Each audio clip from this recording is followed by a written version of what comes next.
آپ کا بچہ زندگی کا اہم باب کسی بدماش سے تو نہیں سیکھ رہا۔ بڑھتی عمر کے بچے اور بچیاں بہت سے نئے مرحلوں سے دوچار ہوتے ہیں۔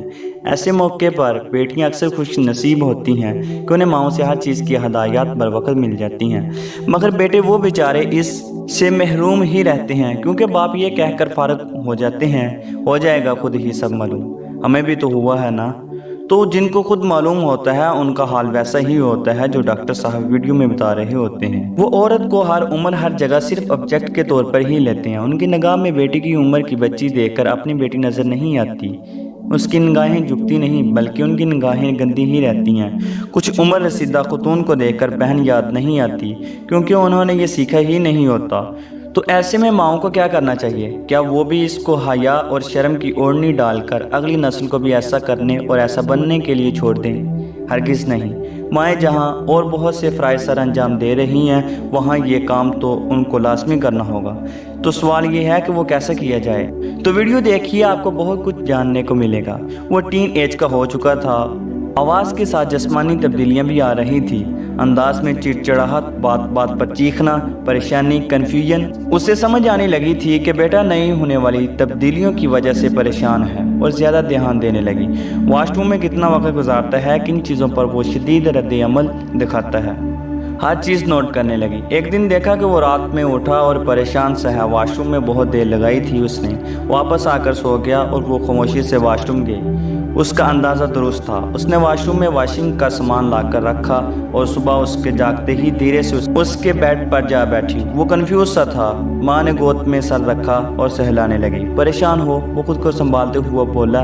نہیں تو بالکل بھی نہیں۔ ماں نے گود میں رکھے سر پر پیار کیا اور مسکرائی اور کہا پریشان ہونا بھی نہیں چاہیے، ایسی باتوں پر کیا پریشانی، یہ تو نارمل سی چیزیں ہیں، اللہ نے انسان بنایا، اس کے ساتھ ساتھ ہر چیز بنائی۔ وہ خاموش رہا۔ پھر ماں نے دھیرے دھیرے سمجھانا شروع کیا، دیکھو بیٹا، اللہ تعالیٰ کی تخلیق ہے اور رب نے اس کے جسم میں بہت سارے آٹو سسٹم سے رکھے، کچھ پیدا ہوتے ہی آپریٹ ہو جاتے ہیں اور کچھ وقت پر ہوتے ہیں، جیسے رونا، چلانا۔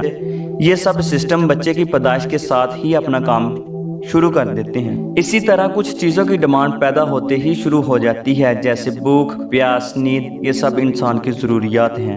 دھیرے دھیرے جب وہ بڑا ہو جاتا ہے تو اسے اور چیزوں کی ضرورت محسوس ہوتی ہے، جیسے ایک وقت تک وہ صرف بیڈ پر لیٹا رہتا تھا، اب بیٹھنے کی کوشش کرتا ہے، پھر ایک ایک قدم اٹھانے کی کوشش کرتا ہے، اس کے قدم اب چلنا شروع کرتے ہیں، زبان بولنے کی کوشش کرنے لگتی، غرض اسی طرح اس کی ضروریات کا دائرہ بڑھتا چلا جاتا ہے اور اب اس کے جسم میں بھوک، پیاس اور نیند کے علاوہ اس کے جسم کے اور سسٹم بھی ایکٹیو ہونے لگتے ہیں۔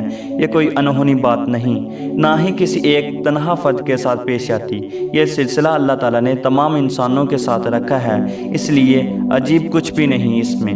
ہاں، سمجھنے کی یہ بات ہے کہ ہم اس سب کو کیسے ہینڈل کریں، بالکل ایسے ہی جیسے ہم اپنے پیٹ کی بھوک کے لیے اہتمام کرتے ہیں، اچھا صاف اور پاک و حلال کمانے کے لیے محنت کرتے ہیں، کوشش کرتے ہیں اور اس سے کم پر کوئی کمپرومائز نہیں کرتے، جبکہ ہم بہت سے حرام شارٹ کٹ سامنے پاتے، کچا گوشت، گندی مٹی سے بھری سبزیاں دیکھتے، مگر کبھی سوچتے بھی نہیں کہ ان سے اپنی بھوک مٹا لیں۔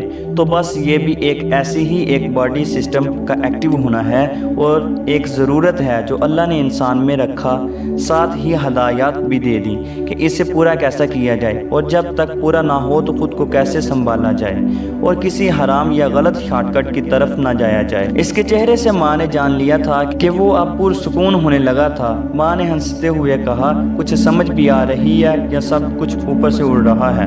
وہ بولا، جی کچھ آیا ہے۔ ماں نے کہا، اب ہماری اگلی کلاس پھر صحیح، آج اتنا کافی ہے۔ پھر چپکے سے کان کے پاس آ کر کہا، واشنگ کا سارا سامان اب سے آپ کے واش روم میں رہے گا، اگر کبھی ایسا ہو جائے تو اسی وقت جا کر مکمل غسل سے خود کو پاک کر دے اور اپنی ہر چیز اسی وقت واش کر کے واش روم میں سکھا دیں۔ خود کو ہمیشہ پاک رکھیں، جسمانی بھی اور ذہنی پاکی بھی، اور کبھی کوئی پریشانی ہو تو بلا جھجک ماما سے شیئر کریں، ہم اس پر ڈسکس کریں گے۔ اس نے گردن ہلائی، ماما نے اسے پیار کیا اور اٹھ گئی۔ اس دن کے بعد انہیں کبھی دوبارہ ایسی ہدایات نہیں دینی پڑی تھی۔